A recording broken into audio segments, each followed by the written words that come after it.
GDS, la radio que nos une. Radio que buscabas.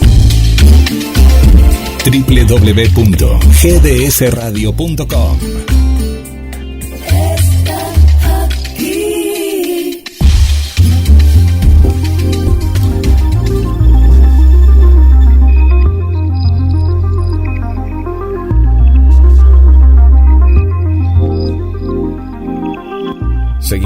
Seguimos haciendo juntos. GDS Radio, la radio que nos une. Escúchanos en www.gdsradio.com. Ya llega a GDS, la radio que nos une, a las puertas de Magonia, con la conducción de Carlos Matos. Pero antes lo presentamos a él, la historia, la cultura, lo que pasa en Mar del Plata y en el mundo, en la voz de Luis Lapenta. Adelante, Luis.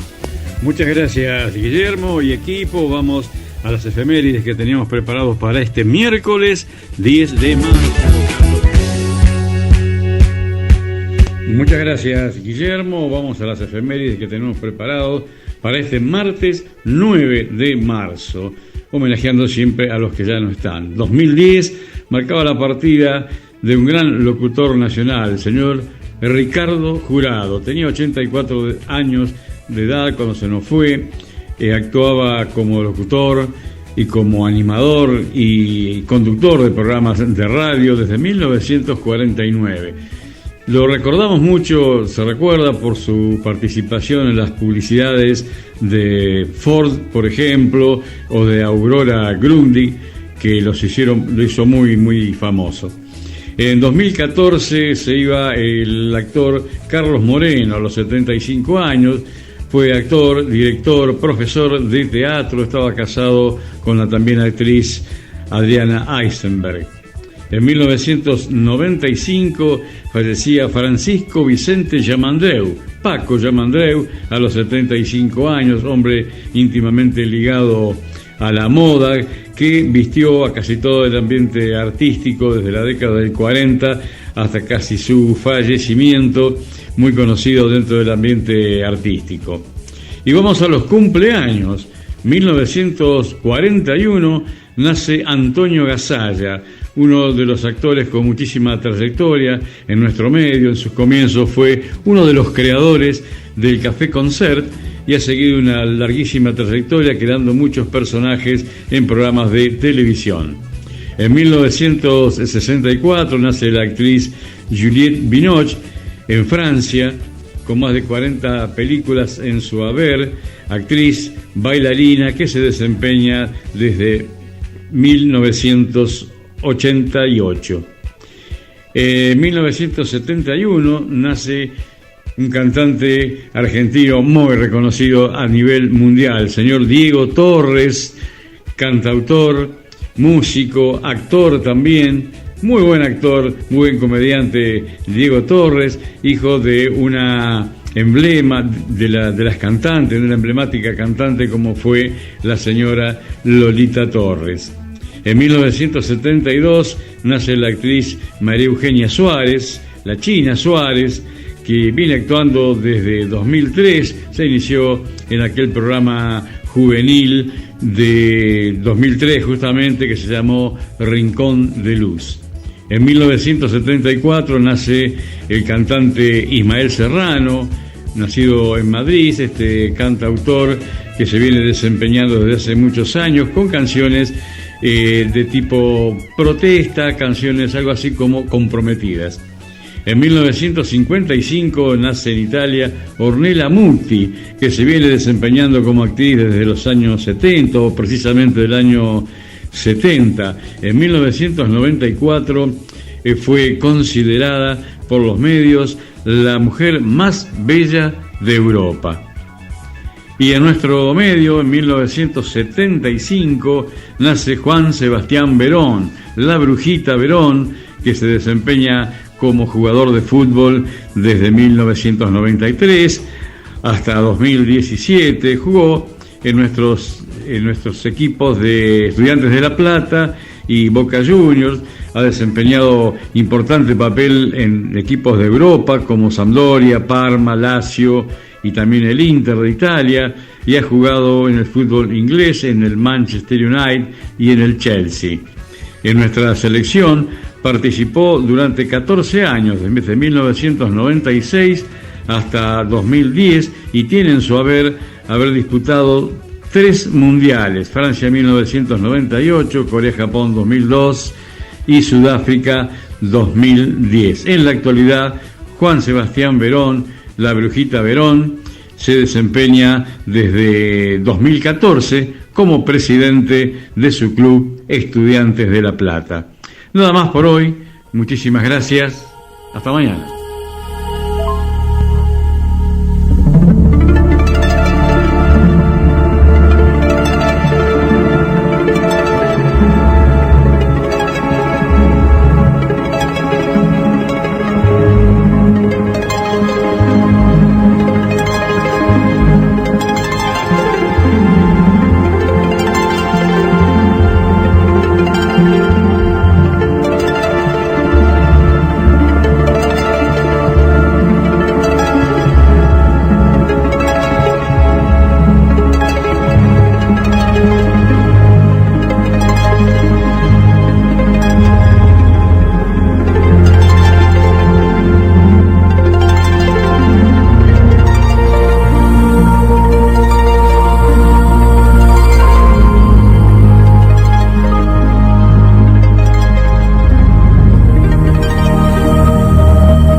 Comienza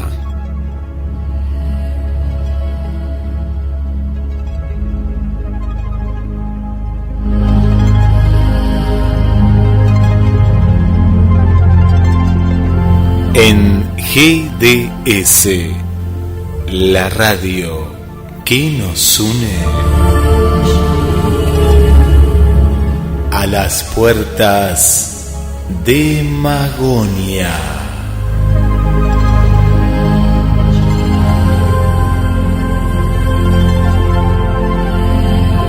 Locución: Guillermo San Martino.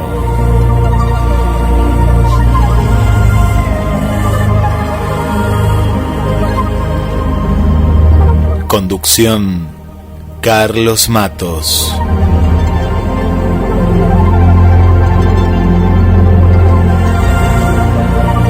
Hoy, Rosario, capital de la ufología argentina. Diálogo con Luis Alberto Pacheco.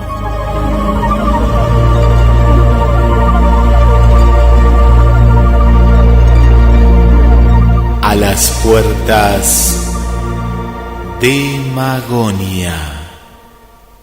Un viaje a la frontera de lo imaginal.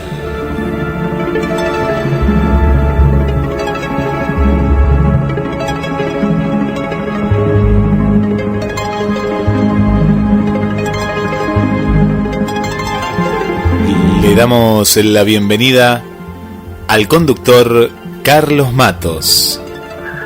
Buenas noches, Guillermo, ¿cómo estás? Buenas noches, Carlos. Bien, muy bien. Bueno, desataste una polémica en el programa anterior. ¿Te acordás cuando hablábamos de dónde provenían la mayor cantidad de investigadores? Vos decías la provincia de Santa Fe. Bueno, eso quedó aceptado y se comunicó Luis Pepe Pacheco y enseguida dijo sí, y la capital es Rosario. Uy, mirá, ¿no? mirá cómo pegó. Mirá vos, afirmándolo. Sí. Este tema lo disparaste vos justamente con con esa conclusión la que arribamos a partir de la serie de entrevistas de la mayor parte de investigadores de Argentina. Recordemos que bueno, cuando hablamos con Juan Acevedo, él es de San Lorenzo, si bien está radicado en Quilmes.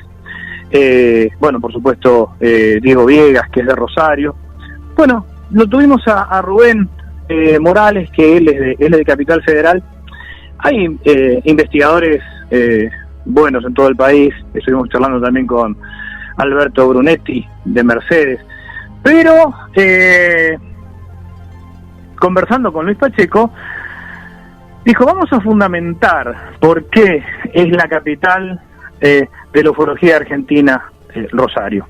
Pero antes de pasar a la conversación con Luis, vamos a recordar que en los próximos programas continuaremos con el análisis de los relatos tradicionales infantiles a la luz de la sabiduría hermética, la filosofía primordial y también la antropología transpersonal. Vamos a tenerlo nuevamente a Diego Viegas para analizar el cuento y el anticuento. Quédense con esto: el cuento y el anticuento. Hay relatos infantiles que son espejados, que aparecen de manera totalmente inversa en otras comunidades.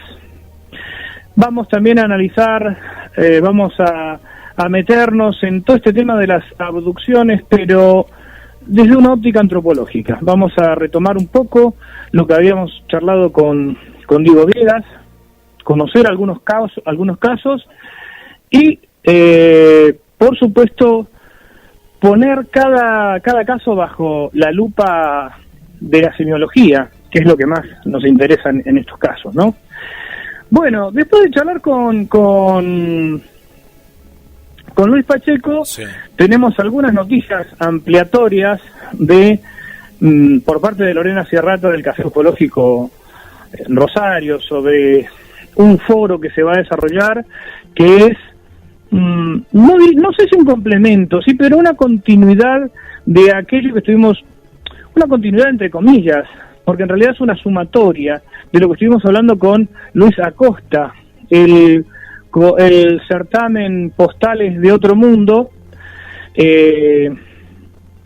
Va a tener un correlato. Recordemos que para el certamen hay tiempo hasta el 26 de marzo. Pero van a realizarse más actividades. De eso nos va a estar hablando Lorena Sierrata hacia el final del programa. Así que les pedimos que escuchen con mucha atención para quienes quieran participar. Guillermo, Carlos, no sé si tendremos algún mensaje, algo que haya venido durante la semana, algo que te hayas enterado, alguna inquietud. Sí, te quería contar que hay una cuestión que también que estamos abiertos a toda la gente, cómo el mito está en todos lados, y me encanta porque claro, nosotros aprendemos, ¿no? Con vos y con cada uno de los protagonistas, de los entrevistados, y me cuentan, ¿sabés, Guille, que vi tal serie que también hablan sobre el mito? Y me cuentan tal. Así que en el final del programa vamos a estar contando series en las cuales aparece el mito, como para poder compartir en las diferentes plataformas de streaming, o también las pueden buscar por internet, porque con el nombre muchos la pueden ver también en muchas páginas que hay, y pueden ver estas series o películas. Lo que me han contado esta semana son 2 series puntuales que vamos a estar compartiendo con todas las amigas. Una de ellas la empecé a ver hace unos días como para corroborar, y sí, está llena de mitos, en este caso son mitos celtas, pero también hay una mezcla que está entre la ficción y la realidad, bueno, como parte del mito mismo, ¿no? Como es el mito mismo, como es el mundo de lo imaginal. Sí, es fantástica, es una serie bastante oscura. Voy a dar el nombre del actor. Es una serie del 2020, y bueno, vamos a contar mayores detalles, pero me gusta esto, ¿no? Que de pronto los oyentes del otro lado, a través de las entrevistas y a través de repensar de una u otra manera los temas que se han tratado tanto el año pasado como en los programas que vamos de este 2021, bueno, se pueden aplicar, ¿no? a lo diario, también por el otro lado, esto que contaste de los cuentos dio mucho que hablar, así que esperamos con ansias este nuevo programa, ¿no? Relacionado a los relatos infantiles. Sí, vamos a volver con los relatos infantiles tradicionales y algo que nos quedó del año pasado, Guille, que lo tenemos que hacer, podríamos ya ir organizándolo para fines de abril, que es un análisis aplicando todos los métodos de los cuales venimos hablando de 2001 Odisea en el espacio. Hay material ahí, porque tiene una impresionante cantidad de capas de significados y significantes, y la vigencia que tiene 2001 Odisea en el espacio, estrenada en el año 69, ¿no? Claro. Si mal no recuerdo. No, recordás bien, año 69, sí. Año 69. Podríamos ya para fines de abril, y lo tiro así como para que los oyentes vayan te vayan metiendo en la película, que la bajen, que la vean, como para poder debatir también. Sí, y te digo que cuando trates ese tema, en lo personal, y a muchas amigas y amigos del otro lado, le vamos a tratar de encontrar una respuesta, porque para mí, yo la he visto varias veces ya, no sé si 10, 12 veces, porque siempre que la dan me atrae, y me quedo viéndola. Me encanta la música también que tiene la película, mucha música clásica, pero pienso que no le he encontrado todavía la vuelta a un significado final, si es que lo tiene, ¿no? Pero va a estar muy interesante también ese análisis. Sí, es que el significado final y el camino, sobre todo el camino, cómo se empalma con esto que hablamos en su momento del golem, ¿te acordás? Una especie de golem contemporáneo. Sí, sí. A mí me impresiona cuando Hal toma el control de la nave, sí, y tienen que terminar desmontándolo. Es prácticamente la leyenda del golem, con el rabí de Praga, cuando tiene que quitarle la letra Aleph al golem para desarmarlo porque se le había ido de control. Es una película que creo que va creciendo con uno. Yo la vi a lo largo de, no sé, por lo menos 6, 7 veces, y siempre le encontré un significado nuevo y cada vez más profundo. Yo la vi remasterizada hace unos años y es fantástico ver las imágenes en esa calidad, que también lo tenía en su momento, ¿no? Pero claro, le hicieron toda una remasterización, y el significado también que da verla en una pantalla grande, y la volví a ver en una retrospectiva en el Festival de Cine de Mar del Plata, porque yo no la había visto en el cine, siempre en la televisión, y es fantástica. Te digo que es impactante, ¿viste? Esas películas en las cuales hay gente que se duerme. Ojo, pará, tenemos la otra, porque capaz que hay gente que dice, pero ¿qué dice Carlos, Guille? Si esa película es larguísima, es aburrida y me duermo. Bueno, hay gente que tenemos que sí, pero te cuento que no, hay otra, por lo menos a mí me apasiona. A mí es una cosa que la vuelvo a ver una y otra vez, y no sé, me atrae por algo particular que debe tener la película en sí misma. Pero que la propuesta es que cuando la vuelvan a ver, quienes no la vieron, lo hagan pero jugando a ser arqueólogos, a ver qué encontramos en la película, para interactuar después en el programa, y a lo mejor hasta podemos poner algún premio, como la otra vez. Y la que me quedó pendiente, Carlos, es la segunda parte, que me parece que ya no estaba Stanley Kubrick en la dirección, pero que es 2001... otra vez hicimos contacto, algo así, pero siempre, te digo, en la primera época que la vi, me enteré de esa y no la pude ver, pero por lo que me han contado no tienen mucho que ver. Pero... No, yo no tengo, lamentablemente no tengo esa película con audiodescripción, lo que hace que a mí se me dificulte el acceso más directo con esa película, pero las críticas que leí sí, se alejan bastante, no manejan los mismos códigos aparentemente, porque los códigos, bueno, hay que aclarar que también hay una diferencia, hay diferencias entre el libro de Arthur Clarke y el guión de la primera película, ¿no? O sea, de 2001, Sí. del espacio propiamente dicho. Sí. Si bien hay un hilo conductor que se mantiene, pero la diferencia en cuando se activa la roca, cuando la roca se desactiva, no es menor. De eso también vamos a hablar. Cuando abordemos este análisis de la obra de Stanley Kubrick. Y ya, como venimos diciendo, se los anticipamos a los oyentes para que se pongan, como dicen los abogados, como que se pongan en autos. Bien, me encanta. Bueno, acá Vanessa ya nos escribe al 223-424-6646 y dice: hola Carlos, Guille, me gustan los datos de series y películas. Bueno, te vamos a dar algunos datos y vos también danos alguna película o series, porque es muy bueno compartir justamente y ver algo bueno y no clavarnos, viste que hay cada serie, pero hay muy buenas producciones. Y ahora lo que ha traído el streaming es poder ver. Yo he visto series más allá de las inglesas, las italianas, las francesas, que nos llegaban, las españolas también.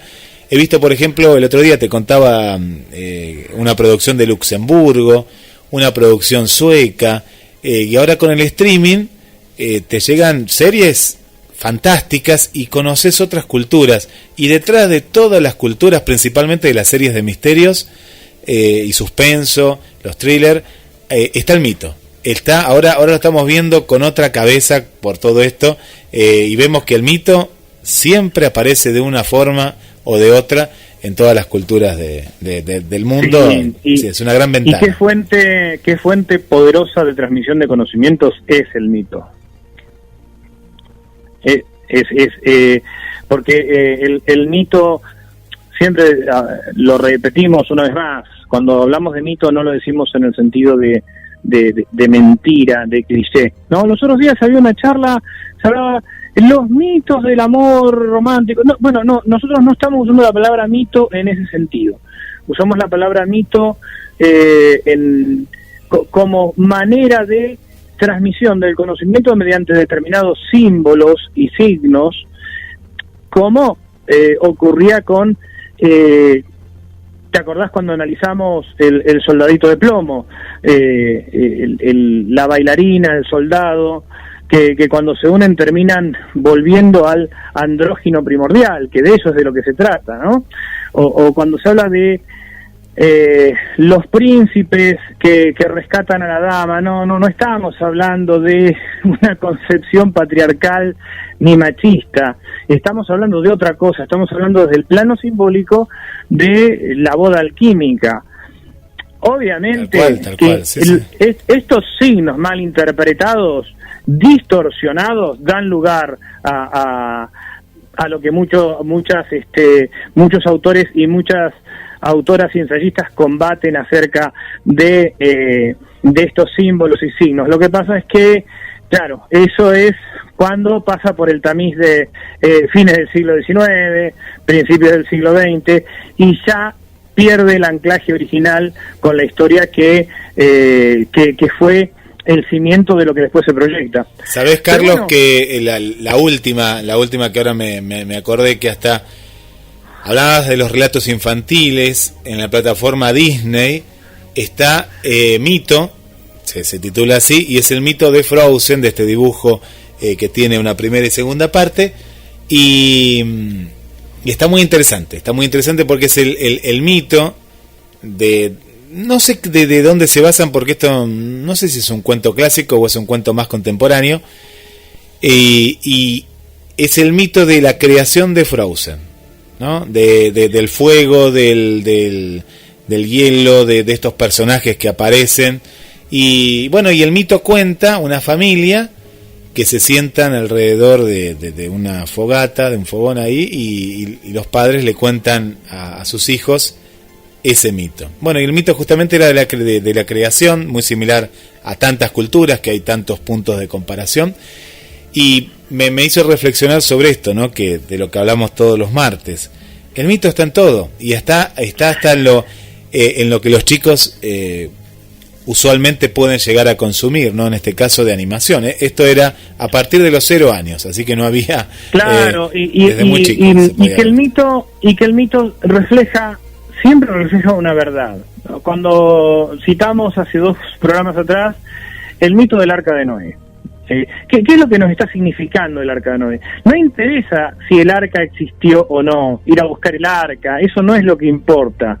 Lo que nos trata de transmitir el mito del Arca de Noé, que somos todos descendientes de un mismo tronco, por lo tanto somos hermanos y hermanas, trata de explicar eso. El mito del Arca de Noé, que además tiene otras fuentes, no es únicamente la fuente que nosotros conocemos, aparece en numerosas culturas, aparece en la literatura china, primero en la tradición oral china, y después en la literatura china. Entonces, el tema es poder descubrir qué verdades nos proponen esos mitos. Guillermo, vamos a las vías de comunicación. Vamos a las vías de comunicación, así es. Y ya nos metemos a charlar con Luis Pepe Pacheco, a ver por qué Rosario es la capital de la ufología en Argentina. A ver qué dice la gente de Córdoba, la gente de Neuquén, sí, que nos escuchan de Entre Ríos. Claro, porque si no va a quedar así, ¿eh? Bueno, tenemos por un lado el chat, como le llamamos, mensajes para la radio, a través de las páginas. Ahí los estamos leyendo, ahí nos pueden enviar también fotos, informes, hasta de manera, si alguien quiere hacerlo de manera anónima también lo puede hacer, porque mucha gente, Carlos, te cuento que no pone el nombre, o puede poner otro nombre y demás, siempre se pide al comienzo del chat un nombre o algo, pero igualmente pueden poner anónimo y ahí se activa solo el chat. Se los digo porque capaz que alguien quiere contarnos algo de manera anónima, y esta es una buena manera, pues no queda ni registro de teléfono de nada, porque es el chat de la radio. Y también sería importante, algún testimonio, alguien que no quiera dar su nombre, lo puede poner o poner un nombre de fantasía. Exacto. Así que es interesante eso también, el chat, que lo encuentran en gdsradio.com.ar. Y después la línea de WhatsApp es el 223-424-6646.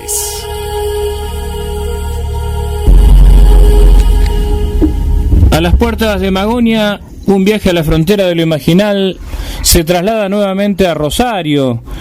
¿Cómo estás, Luis? Estamos hablando con Luis Pacheco porque la semana pasada surgió esta idea. Si la mayoría de los investigadores, de los ufólogos, vienen de la provincia de Santa Fe, del litoral, y bueno, Luis Pacheco, que ya estuvo en varios programas nuestros, dijo: la capital de la ufología argentina es Rosario. Y claro, hay toda una historia. ¿Cómo estás, Luis? ¿Qué tal? ¿Cómo va, Carlos? ¿Cómo va, Guillermo? ¿Cómo anda todo por ahí? Sí, efectivamente, pero esto no lo dice el rosarino, esto lo dicen hasta los propios porteños, porque Rosario ha generado culturalmente, en todo su sentido, diferentes movimientos, ¿no? Y el movimiento con respecto a la investigación o a los investigadores del tema de Rosario ha pasado por diferentes etapas realmente progresivas, ¿no? Y ha tenido momentos brillantes en el tema, y en todo lo que es cultural, porque si hay algo en especial que caracteriza a Rosario es su cultura. Es cierto, y fíjate hasta qué punto, Luis, que quienes no vivimos en la provincia de Santa Fe, vemos a la provincia de Santa Fe como una provincia con dos cabezas, una provincia donde la concentración política está, valga la disquisición, está dividida, una concentración dividida, ¿no? Y es más, creo que por lo menos en la primaria, más de uno, cuando estudiamos las capitales de las provincias, se nos presenta Rosario, cosa que no sabemos que no es así, digamos, pero Santa Fe tiene el mismo nombre que la provincia, la ciudad de Santa Fe, pero Rosario con toda la movida cultural, como vos decís, inclusive ahora en la época de la primavera democrática, año 83, cuando la trova rosarina invadió todo el país, quedó posicionado culturalmente de manera muy fuerte también. Así es, Rosario, quizás quede mal decir esto, ¿no? Pero rosarino, se siente rosarino más que santafesino. Pero eso es históricamente, no es de ahora, ¿no? Pero no es que vaya en contra del resto por ejemplo, de las ciudad de Santa Fe. No, nada que ver, es como decís vos, es como que tiene dos polos Rosario. Y Rosario ha generado, como dijiste vos, la trova esa rosarina, y no nos olvidemos que el primer grupo importante del rock que generó la movida del rock nacional fueron Los Gatos, conformados por gente de Rosario. Es cierto, Lito Nevia, es verdad, Los Gatos, sí, es cierto. Bueno, Rosario también, donde nació el Che Guevara, la ciudad del Rosariazo, ha tenido y tiene una fuerza en el inconsciente colectivo argentino, si lo pudiéramos definir así. Fontana Rosa, lleva el Negro Olmedo, Fontana Rosa y el Negro Olmedo. Algunos de sus rosarinos súper destacables. Y en el campo ufológico, Luis, ¿cuándo se empieza a gestar? Algo hablamos en el primer programa cuando describías la historia de las mentalidades, pero más allá de la cuestión del pensamiento ufológico, ¿cuándo se empieza a gestar esta inquietud y esta comunión en el proceso de definir algo en el terreno de la investigación ufológica? Bueno, ya en el 1955, un veterano investigador ya fallecido, Nicolás Ojeda, comienza su investigación y en 1964 forma el primer grupo destacado del tema de Rosario, se llama Grodov, pero ella estaba teniendo relaciones con la gente de Buenos Aires en su momento, especialmente con el grupo de Ciro Riete y Christian Bock en ese momento. También, a posteriori, Guillermo Aldurati es otro de los pioneros que ya había empezado también en la década del 60, en el 66, conforma a la Asociación Observadora de Astro. Y Guillermo es el primero que aparece como rosarino, por hablar así, en un programa de televisión del conocido Pipo Mancera, en el 68, un juego de Guillermo Aldurati, hay algunas fotos al respecto, donde aparece él y su imagen. Y otro, para nombrar y terminar esta trilogía, diría yo, de la década del 60, es también nuestro recordado y amigo Luisito Reynoso, que también para esa misma época, un año después o 2 años después, conforma el OVNI, Luis Reynoso, donde ya hay mujeres participantes en el tema OVNI, como María Teresa, si mal no recuerdo su apellido, ¿no? Y creo que también, si no quiero olvidarme de esto, para esa década del 60 hay una interesada en el tema OVNI que se llama Marianne, que era una locutora de LT8, una recortada locutora de acá, también fallecida. El único de los que no te nombré que no está fallecido es el querido Guillermo Durati, ¿no? Pero son, digamos,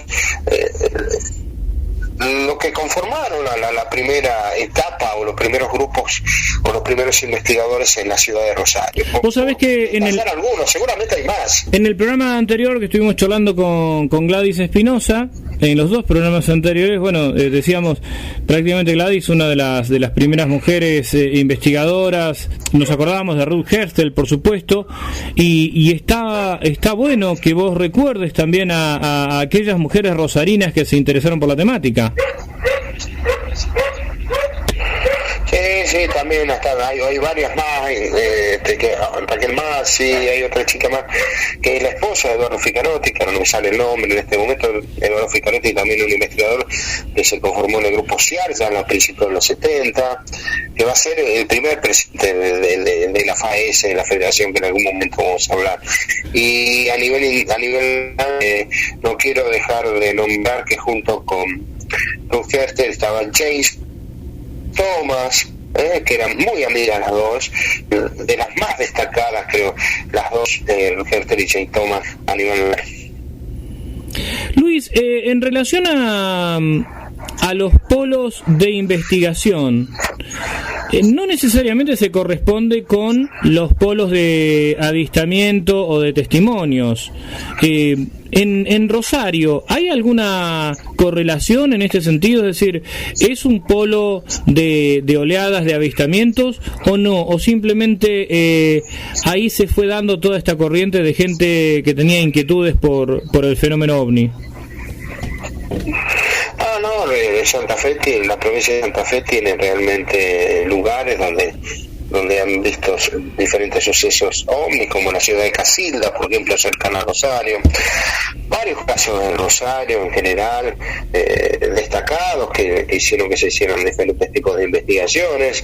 No es que algo aislado que ha pasado, no, Rosario ha tenido diferentes casos donde los investigadores OVNI han recreado o han investigado todos sus casos, incluso como te dije antes, alrededor, Casilda es uno, o las imágenes cerca de las islas, enfrente del río Paraná, en el río Paraná, enfrente de Rosario, que se han visto a veces muchas luces o muchos objetos ahí que no sabemos de qué tipo es. Generalmente uno lo relaciona con el nombre que tiene, nada más que eso, objeto volador no identificado. Otros hablarían de avionetas no identificadas que surcaban las islas en ese momento y tiraban algunas cosas de cargamentos extraños. Sí, cargamentos que no son precisamente extraterrestres. Así es. ¿Y qué caso, hay algún caso fundacional para vos, Luis, que haya promovido justamente esta concentración de personas interesadas por la temática? ¿A vos en lo personal hay un caso fundante que recuerdes? Yo creo que hay un caso muy interesante, si no me equivoco, en el año 60, y se puede estar errado la fecha, en 65, durante una transmisión, se cae una antena de una emisora y que deja sin luz a gran parte de Rosario, y la antena deja de transmitir en ese momento, y fue relacionado con una luz que ocurrió en ese momento, que pasó en ese momento. Creo que había tormenta, tendría que verificar eso porque no recuerdo ahora justamente los detalles perfectos. Creo que estaba Guillermo ahí trabajando en ese momento. No hay un caso, yo nombro eso porque fue muy llamativo, ¿no? Porque justamente estaban hablando del tema OVNI y ocurre eso. No hay un caso súper particular como por ejemplo el caso Pérez en Mirado Tuerto o el caso Plander en La Pampa para testimoniar de casos realmente fundamentales, pero sí diferentes casos como el que te nombré. Tendría que corroborar la fecha en este momento, que no me sale en este momento. Creo que era 1965. Y la idea de agruparse los investigadores o quienes tenían estas inquietudes, ¿en qué año empieza a surgir? Ya comentaste de diferentes grupos, pero ¿en qué año empieza a surgir la necesidad de decir, bueno, vamos a agruparnos de una manera más general para establecer criterios comunes, para sistematizar un poco la investigación? Lo que sucede es que acá en Rosario, que es una cosa que no ocurre en otros lados, nunca hubo una división entre los investigadores. Hubo diferentes formas de pensar, pero en general hubo siempre reuniones o uniones o charlas. Yo creo que AOA fue un grupo muy fundacional en eso, ¿no? De general en su lugar, donde tenían en calle Maipú, si no mal no recuerdo, un lugar donde se proyectaba, se hacían charlas referentes al tema OVNI, ¿no? Y muchos de los investigadores más jóvenes pasaron por AOA y después conformaron diferentes grupos, ¿no? Y bueno, esto de unificar o de hacer un pensamiento o tratar de reunir a todos los investigadores OVNI ya viene de hace rato, y hay varios intentos que se hacen en Buenos Aires tratando de llamar a esa idea de conformar algo por el estilo, pero no se va a lograr hasta el año 1977 a raíz de varias personas que se juntan y tratan de ahí de dar un punto inicial para organizar una federación que reúna a los diferentes investigadores o grupos del tema OVNI, ¿no? Y esa es una puntada inicial a todo esto, es en Río Cuarto, en 1977, donde estaba, por nombrar algunos, el recordado Mario Bracamonte, Guillermo Aldurate y diferentes investigadores de diferentes provincias, incluso de Buenos Aires, ¿no? Sí, recuerdo a Mario Bracamonte cuando estuvo acá en el primer encuentro, cuando se fundó la RAU, el encuentro fundacional de la RAU. Y entonces ahí en Río Cuarto ya se establecen las bases para la fundación de lo que sería FAESE. Se establece la base, efectivamente. Estaba también ahí, ahora que te recuerdo, don Pedro Romaniuk en ese momento. Recordemos que Romaniuk también era un referente en esa época para los investigadores, para muchos investigadores de esa época, ¿no? Digamos que en 1977 sería denominada la reunión cero de la FAESE, ¿no?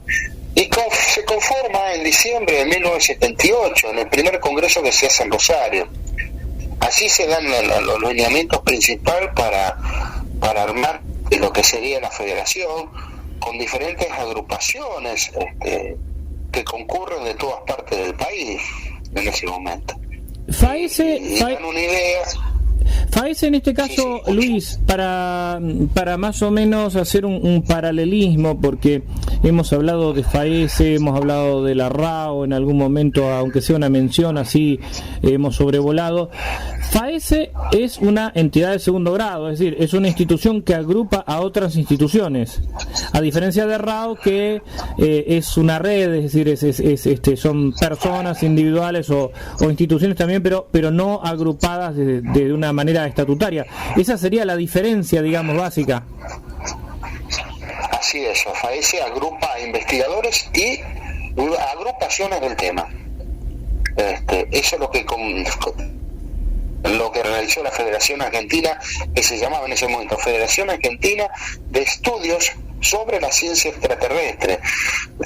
En un momento dijimos que era una herencia muy pesada de Pedro Romaniuk. Si alguno de los oyentes tiene memoria, recuerda que los dos primeros libros de Romaniuk eran Ciencia Extraterrestre, ¿no? Y bueno, todos aquellos que escuchaban este nombre de Ciencia Extraterrestre salían, los escépticos especialmente, salían espantados, ¿no? Como diciendo, ¿qué es este grupo, Federación de Ciencia Extraterrestre? Bueno, pero no tenía nada que ver con la denominación de la FAESE en sí, porque era muy pluralista y podía hablarse de diferentes temas, ¿no? Entonces, año 78, diciembre del 78 es cuando se funda FAESE y ahí empieza una actividad intensa en cuanto a la organización de charlas, congresos, diferentes eventos. ¿Cuál es el primer congreso que vos recordás de FAESE de trascendencia fuerte? Para mí entender, nosotros fuimos en ese momento porque no teníamos la edad, nos decíamos que no teníamos la edad para ingresar a la FAESE, porque teníamos que ser mayores de 18 años para estar como miembros de la federación. Así nos dijeron a nosotros, ¿no? En nuestro grupo, que era el GIBE, el Grupo de Investigación Vida Extraterrestre. Yo estaba ya por cumplir los 18 años. El primer congreso que se hace en Rosario, el Club Provincial de Rosario, asistimos como grupo, pero no afiliado a FAESE, sino que escuchamos las diferentes charlas. Para mí fue un congreso fundacional en el 78, porque recordemos que el año 78 fue el de las grandes oleadas y los investigadores que venían de todo el país demostraban lo que ocurría en su provincia, ¿no? Enrique Molina mostrando los sucesos de Tucumán, Faruk Allen mostrando los sucesos de Mendoza, casos interesantísimos en el año 78. Nosotros escuchando hablar a todos los que nos parecían algunos popes en el tema OVNI, que no podíamos acceder a ellos porque éramos muy jóvenes. Eso es lo que nos parecía a nosotros en ese año, que para mí el primer congreso, ahora después te voy a decir cuáles son los otros interesantes, en el primer congreso de Rosario. Pero nos detenemos un segundo en el año 78, porque yo, si bien no participaba en las reuniones internas que se hacían, ahí se decidió el nombre de FAESE en las reuniones internas de todos los afiliados de la federación, ¿no? Y hay una anécdota muy interesante, perdón por los perros que se escuchan alrededor. No, forman parte del programa también, no hay problema.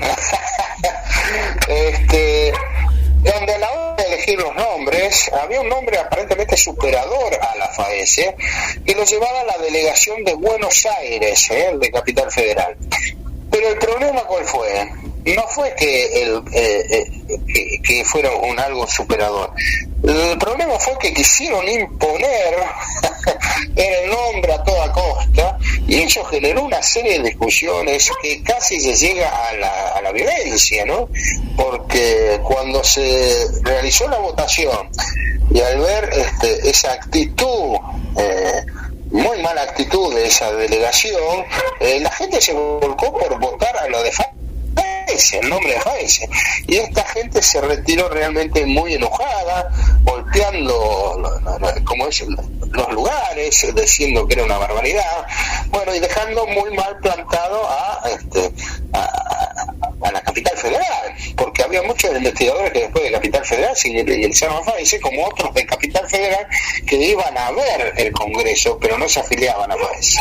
Era una anécdota que no quería dejar pasar, porque parecía que era todo el interior enfrentado a la capital nuevamente, ¿no? Que se ven en estas cosas, algo muy llamativo, creo, Carlos. Pero vos sabés que esto, quienes hemos formado parte de la fundación de la creación de federaciones que nada tienen que ver con el fenómeno OVNI, se ve que es una cuestión cultural, algo que nos queda de la época de unitarios y federales, ¿no? Esa cosa de imponer, de centralizar, es un poco folclórico, que creo que en parte, es decir, si bien hay muchas cosas que corregir en nuestro país, pero creo que en parte se va superando, pero necesariamente tenía, en tus palabras, tenían la resonancia, pasaban por mi cabeza montones de asambleas, de otras asambleas que nada que ver con esto, donde también pasaban este tipo de cosas, sí, porque siempre ustedes los de Buenos Aires contra los del interior, ese tipo de discusiones, ¿no? Que evidentemente también se dieron en FAESE. Sí, así es, eso pasó, pero como te dije antes, ya después que otros grupos de investigadores que no pertenecían a ese sector, porque era un sector determinado de investigadores, después se fueron sumando. Por eso te decía que en 1978, ya saliendo de la anécdota, fue un congreso para mí fundacional, pero para mí, para destacar, está el Congreso de 1982. En 1982, que sería también en Rosario, el 6º Congreso, y si no me equivoco, el 3º internacional, reúne a figuras realmente importantísimas en lo que era la investigación OVNI a nivel internacional. Yo te voy a nombrar a 4 investigadores que a lo mejor el oyente joven no sabe quiénes son, pero el viejo sí: Joseph Daniel Heine, Will Smith, Antonio Rivera y Virgilio Sánchez Osejo. Esos 4 pilares de la investigación de ese momento, junto a investigadores de Brasil, de Chile, Bolivia, que estuvieron asistiendo a nuestro congreso. Y 1982 marca el mejor y mayor congreso de la historia de la investigación OVNI, jamás superado hasta ahora. Jamás superada hasta el momento, por la cantidad de personas que se reunió en un teatro realmente principal, arriba de 500 personas con entrada libre y gratuita, récord de investigadores y grupos asistentes al mismo, ponencias de un nivel como la de Heine, las reuniones internas para conformar en 1982 lo que sería el AMU, que queda fallida con la muerte de Heine, que el AMU era la Asociación Mundial de Ufólogos, algo que querían hacer Heine, Rivera y Will Smith y Osejo, que queda fallida luego de la muerte de Heine. Y la importancia, yo recuerdo ese congreso muy con mucho cariño por 2 anécdotas fundamentales. Una de ellas es que yo me encargué de la parte de la computación. Yo en ese momento estudiaba computación, en realidad soy analista de sistemas, pero un analista de sistemas de esa época no tiene nada que ver con la de ahora, o sea que no me sirve absolutamente para nada, ¿no? Claro. Entonces Entonces hice todo lo de computación para hacer las encuestas. Esa es una de las anécdotas, me encargué yo de eso. Yo en ese momento estaba en un segundo plano ayudando a hacer este congreso, y principalmente también cuando conozco, después de presentar mi caso, Parque Sur, que cerca de Rosario, donde conozco a Fabio Serpa, que había estado, que fue ese congreso, que apoyó ese congreso en su momento, incluso que dio charlas para que generaran dinero para ese congreso, porque hay cosas malas de Fabio y hay cosas buenas de Fabio. Estoy hablando de las cosas buenas. No, es que hay que contar todo, y las luces, todos tenemos luces y sombras, ¿no? Y las luces, por supuesto, que hay que contarlas también.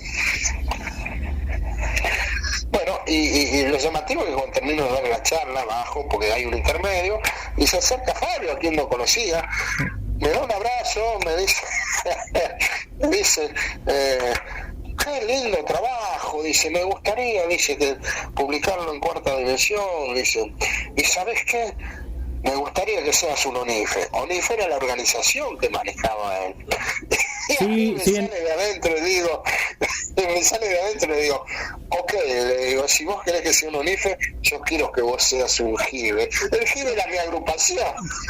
Bueno, pero yo lo invitaba a la mía. Pero está bien la temeridad del joven, ¿no? Está muy bueno. Sí, yo recuerdo que Fabio el nombre ONIFE no lo podía utilizar por la palabra nacional, porque era organización nacional, y me acuerdo que la palabra nacional por la legislación queda reservada a las entidades estatales. Pero bueno, finalmente ONIFE quedó igualmente como una marca, la gente siguió conociendo ONIFE como ONIFE. Me río ahora porque no recuerdo, justo subimos un ascensor, recuerdo, en ese momento. Bueno, hasta ahí estábamos, y lo que te decía yo, que los grandes el gran congreso que fue eso por sus características, ¿no? Luis, ¿qué recordás, por ejemplo, de la personalidad de Antonio Rivera, que yo creo que en ese momento era el ufólogo de lengua hispana más difundido? Yo con Antonio Rivera también tengo otra anécdota, que fue cuando se hace la charla a nivel público, creo que es un día domingo, y en un momento de impas me pongo a hablar con Antonio Rivera, y Rivera me dice, dice, tengo en su castillo, ¿no? En su idioma, bien castizo, diría yo, que tenía sed, ¿viste? Entonces vamos a tomar algo, enfrente había un vasito, algo por el estilo, ¿no? Y lo invito con una gaseosa, y el tipo dice, no, pero no, hombre, le digo yo, cuando vaya a España, dice, me invitas vos, le digo, vale, yo voy cara dura también, pero hombre, te espero con los brazos abiertos, me dijo él, y la generosidad de Antonio Rivera la veo con Pablito fue uno de los miembros del grupo JIBE en ese momento, y Pablo viajó a España en su luna de miel, fue a visitar a Rivera, y Rivera no lo dejó ir de la casa, dice, tú te quedas con tu esposa acá, y lo hizo quedar toda una noche ahí en el lugar donde vivía.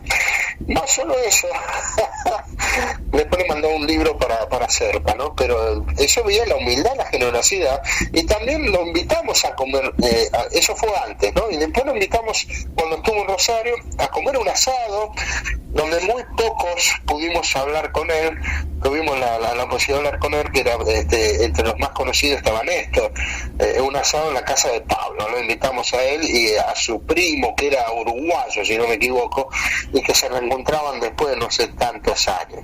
Lamentablemente Antonio Rivera se tuvo que ir antes, porque el primo tomó un poquito de más, estaba mareado, y lo dejó con ganas de musachar la extra, ¿no? Con Antonio Rivera. Tuvieron que volver al hotel, pero el tipo demostró una humildad terrible, un tipo que podías hablar, y un tipo que tenía una cultura bárbara, ¿no? Sí, además Antonio Rivera hablaba 3-4 idiomas a la perfección, porque si mal no recuerdo, yo creo que la abuela de él o por línea materna tiene ascendencia inglesa.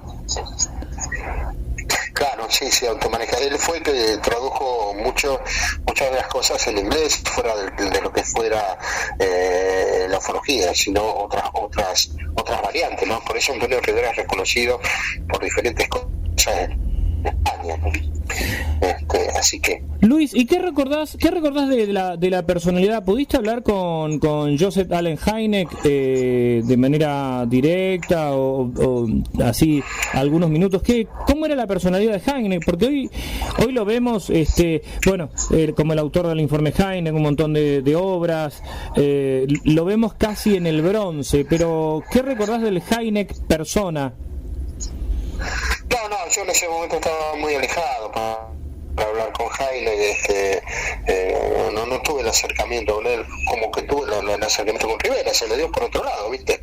Pero sí con Will Smith, que era su socio, entre comillas, socio en el sentido de la investigación.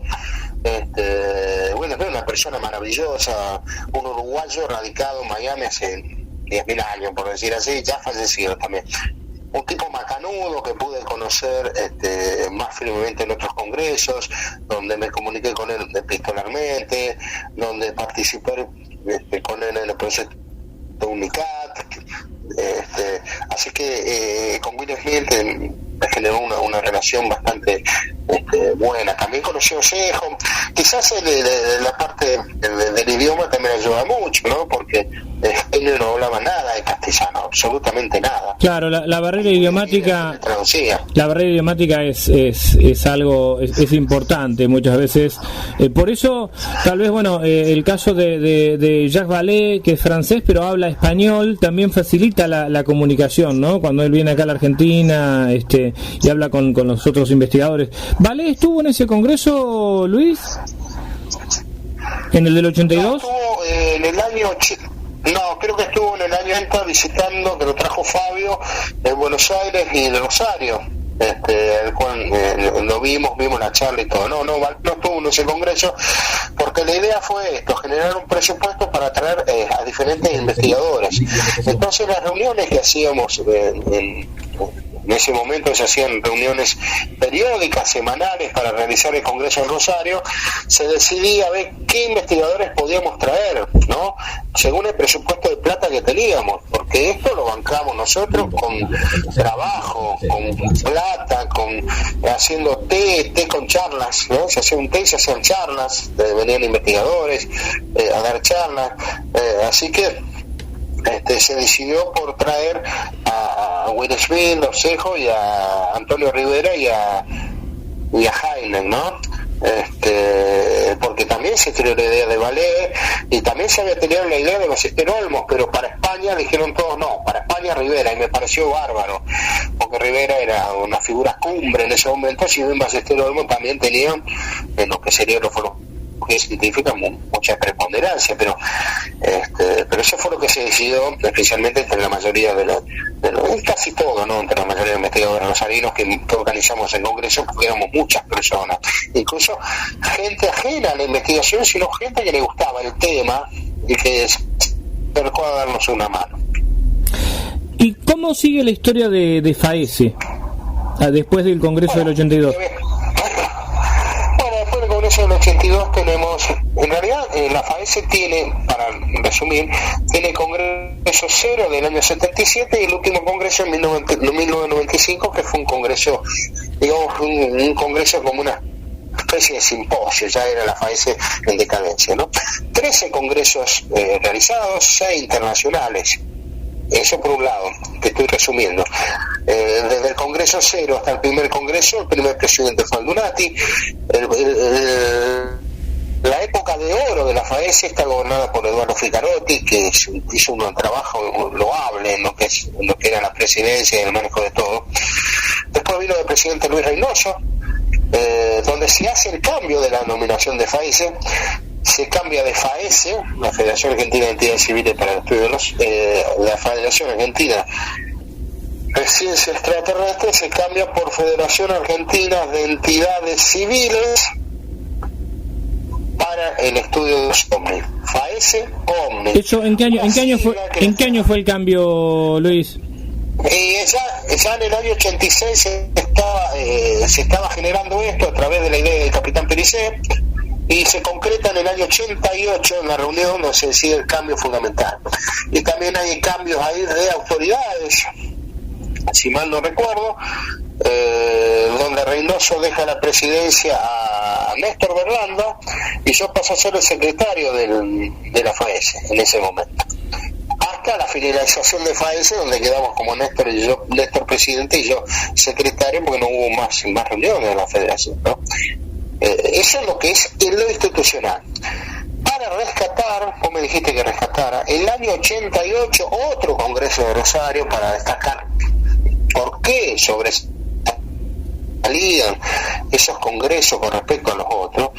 Es el año 88 donde se presenta en vivo a dos testigos de casos de abducciones, que son el caso a Juan Pérez y a Plamner, el caso Plamner de La Pampa, los dos que habían tenido unas abducciones, supuestos contactos con seres que fueron narrados en vivo por ellos, y eso está filmado, creo que lo tenemos filmado por Néstor, creo que lo filmó en su momento, y creo que se puede acceder a las redes a esas charlas. Sí, inclusive tenemos todavía pendiente una entrevista con Néstor Berlanda, no lo hemos podido entrevistar el año pasado, esperamos poder hacerlo ya en pocos programas para hablar también sobre el caso Pérez.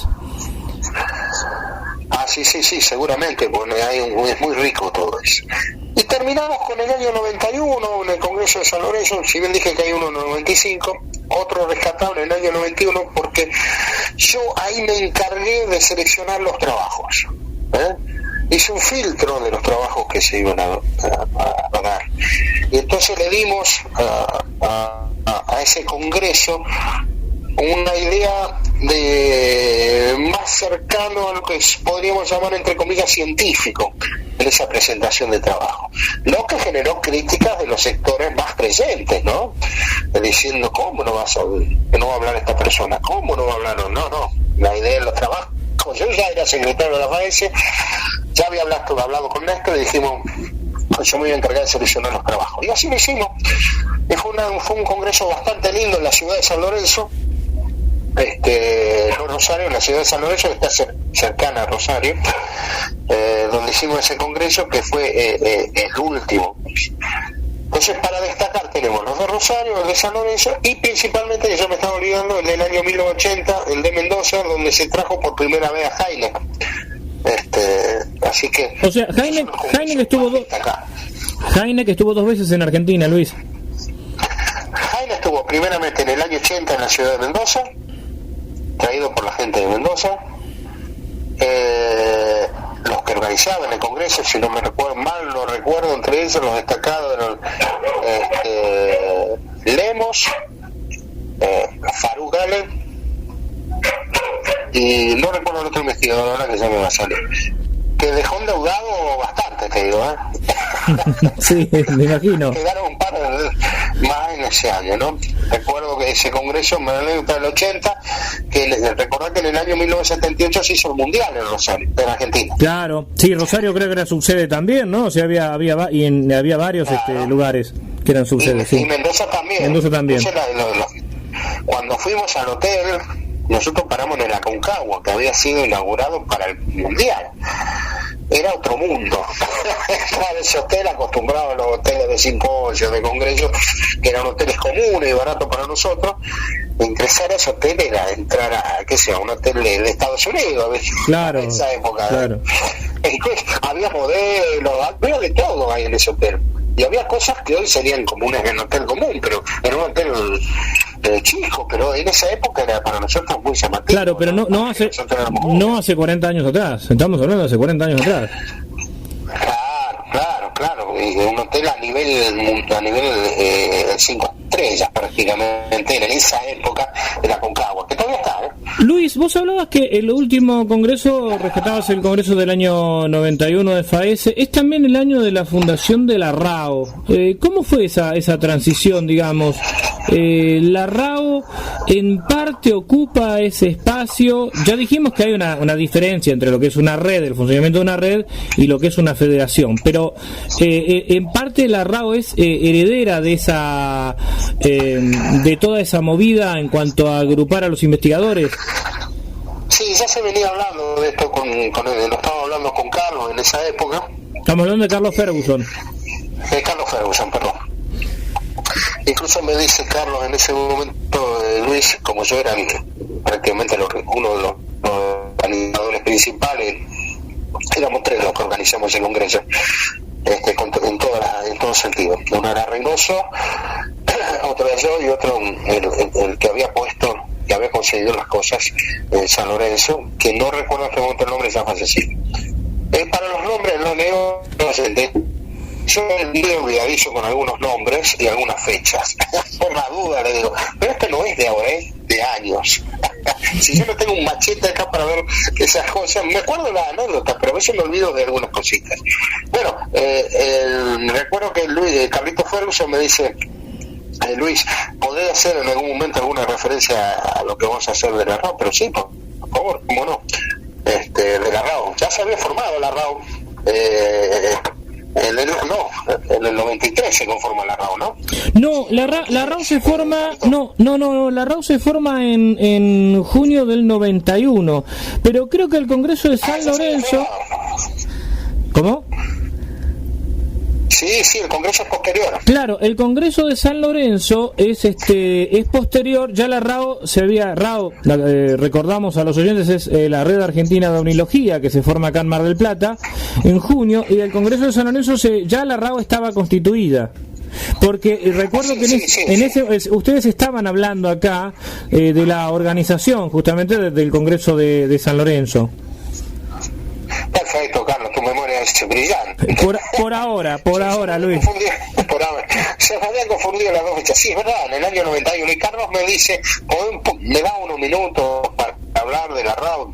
A eso venía, y obviamente, como no lo había vendido. Entonces él habló de lo que era la red, que no tenía nada que ver con una federación, era una red que agrupaba, intercambiaba con diferentes investigadores, pero que no pretendía ser una federación, y eso lo aclaró bien. Pero surge justamente la decadencia de FAESE, porque ese fue el último congreso importante de la FAESE. Ya el de 95, como te dije yo, realmente no existía, digamos. En ese congreso fue una reunión, digamos, de investigadores locales y algunos que vinieron de afuera. Y ahí sí hay un correlato de la red, cómo se conforma la red, y da paso de ahí en adelante como es a algo más importante, y a no es una herencia, es algo nuevo que surge luego de la federación. Sí, inclusive, y este año se cumplen los 30 años de la creación de la Red Argentina de Omnilogía. Es importante recordar que no había internet en esa época, que todo se hacía de manera artesanal, ¿no? Las cartas de manera escritas a mano o escritas a máquina, llamadas telefónicas. Yo recuerdo Carlos Ferguson cuando empezó con la crónica OVNI. Recuerdo las reuniones en la casa de él cuando recibía la correspondencia, la clasificaba, Carlos clasificaba y se publicaban los casos, todo muy artesanal, pero creo que no se volvió a repetir algo parecido después. No, para nada, no. Incluso hablando de la FAESE, acá también se hacía lo mismo, pero con la diferencia que la sede central de la FAESE fue siempre Rosario, porque desde el primer momento se dijo que Rosario iba a ser la sede central. Entonces ahí se recibía todo el material, más allá de los congresos que se hicieron en cada lugar. Ahí se reciben las cartas, se contestaban las cartas, pero había gente que trabajaba más, como había 2, 3, 4, 5, 6, 7 personas que trabajaban, pero ese trabajo artesanal que decís vos, que lo hacía Carlos Ferguson, en una época lo hizo Eduardo Ficarotti. Por eso yo siempre hago el recuerdo de Eduardo como que fue el mejor de la FAESE, ¿no?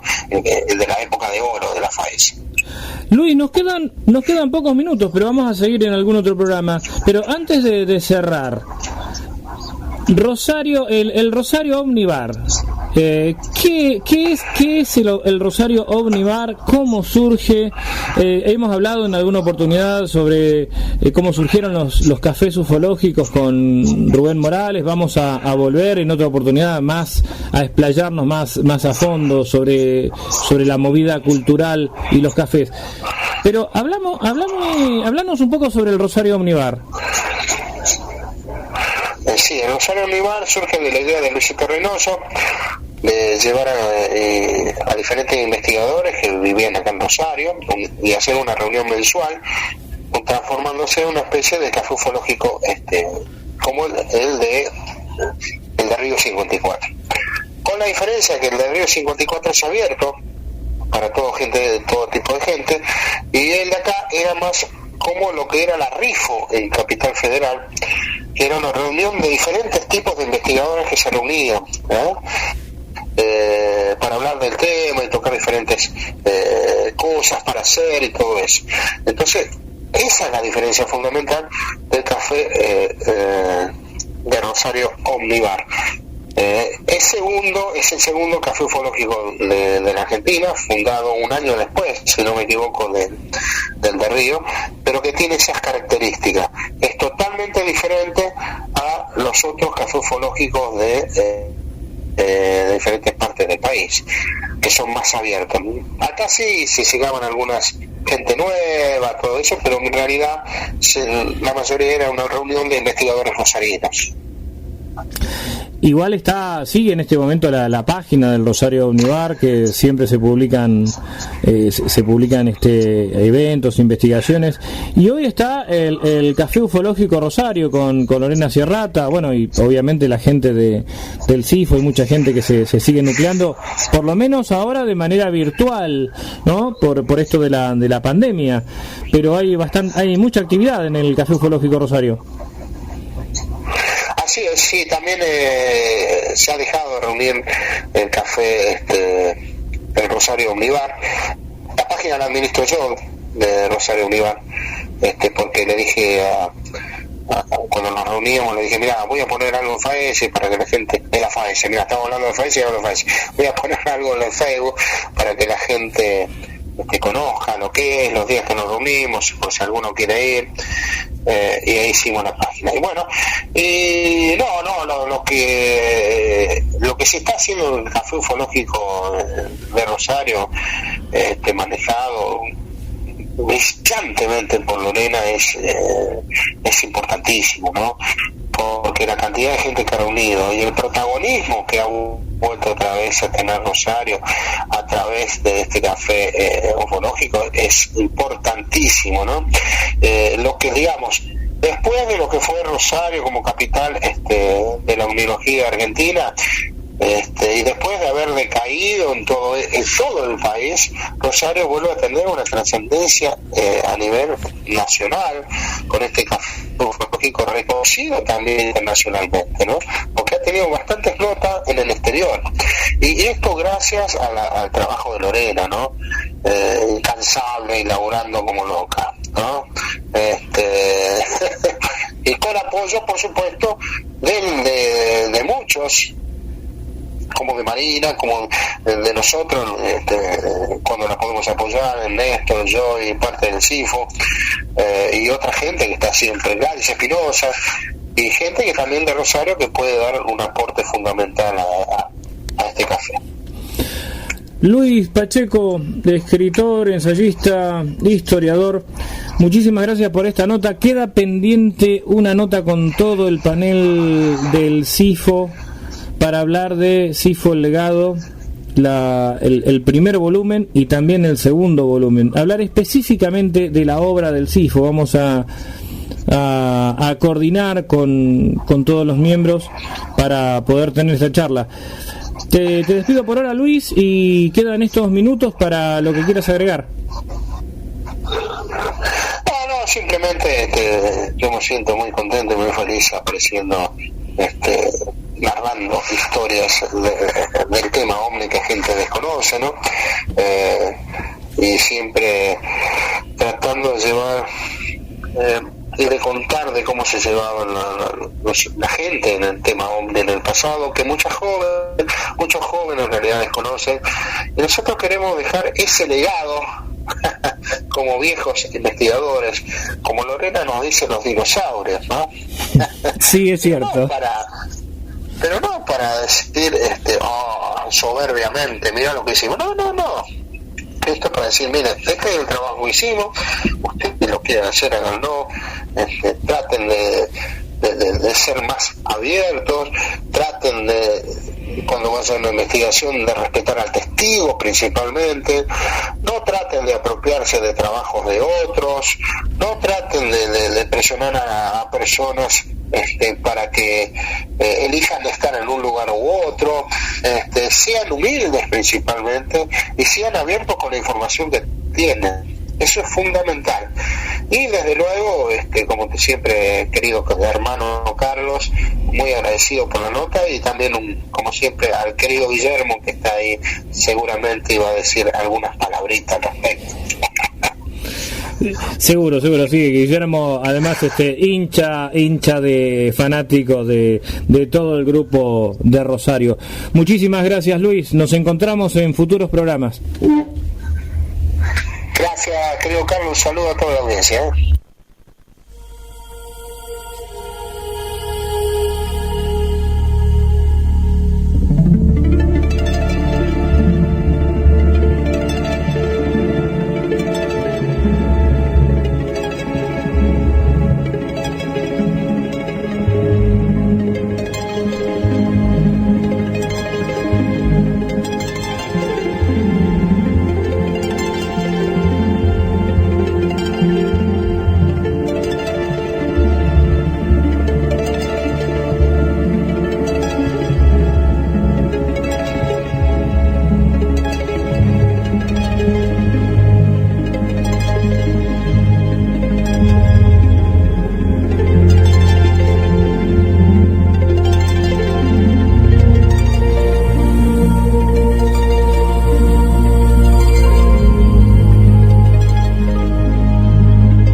Buenas noches, gente linda, ¿cómo andan? ¿Todo bien por ahí? Habla Tito de Soria, de la página Mateando Efemérides, y quería saber más o menos desde cuándo se habla de los ovnis. ¿Cuánto tiempo hace que se comenta de que existen los ovnis? Bueno, muchas gracias, José Antonio Soria. Gracias por sumarte al equipo de A las Puertas de Magonia. Y bueno, y ahora Carlos va a contar, ¿no?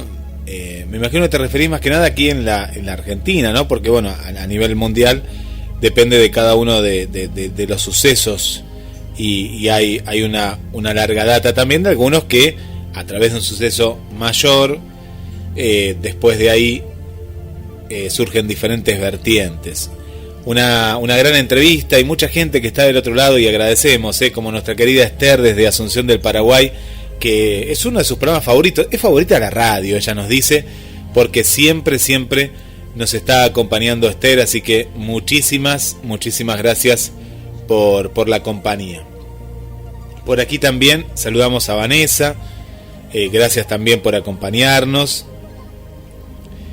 Y Berenice, desde México, bienvenida Berenice, gracias. Valeria, aquí de Mar del Plata. Mariana, buenas noches, desde Entre Ríos, saludos Carlos, un gusto escucharlos. Tete Lugo Sam, desde México también, bienvenida.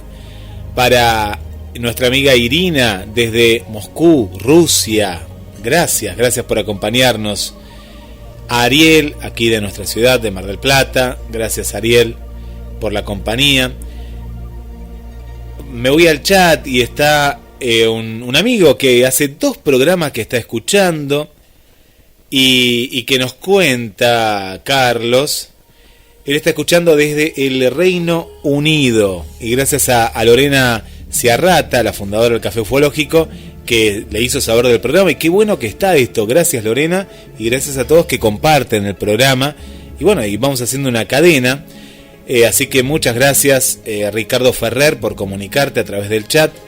Lorena es una de las personas que hacen de Rosario una potencia ufológica.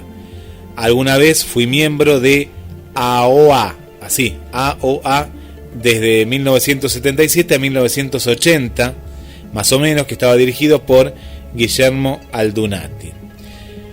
Así que bueno, muchas gracias, que te gustó mucho también la entrevista de la semana pasada con Gladys Espinosa. Y para vos, Ricardo, como te decía en el chat, y también para toda la gente que se suma a través de este programa o del anterior, todos los programas entran en gdsradio.com.ar o en gdsradio.com, busquen donde dice podcasts y ahí te va a llevar, fíjense, poner el programa que vos quieras escuchar, si es de hace unos cuantos meses, poner el nombre del programa, o bueno, te vas dirigiendo hacia abajo y ahí vas viendo las fechas descendientes, así que ahí vas a encontrar la fecha del programa. Así que bueno, muchas gracias a todos. Diego, hola Diego, saludos a Pepe Pacheco, Diego de Rosario. Gracias Diego también. Bueno, ahora vamos a seguir saludando a más gente. Carlos, bueno, mucha gente, muchos mensajes que nos van llegando.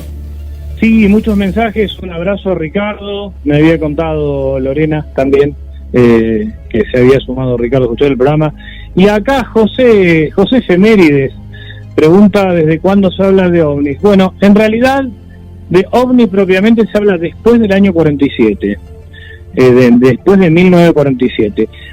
Algo charlamos con Diego Viegas cuando vimos esa cuestión medio iniciática, entre comillas, el acontecimiento del 24 de junio de 1947, cuando Kenneth Arnold informa que ve 9 objetos, que nunca dijo que había visto platos voladores, eso fue un invento de la prensa o del periodista que levantó la información. Dijo que había visto 9 objetos, algunos dicen que era como una ala delta o como triángulos y que saltaban como platos en el agua. Esa fue la descripción que hizo Kenneth Arnold.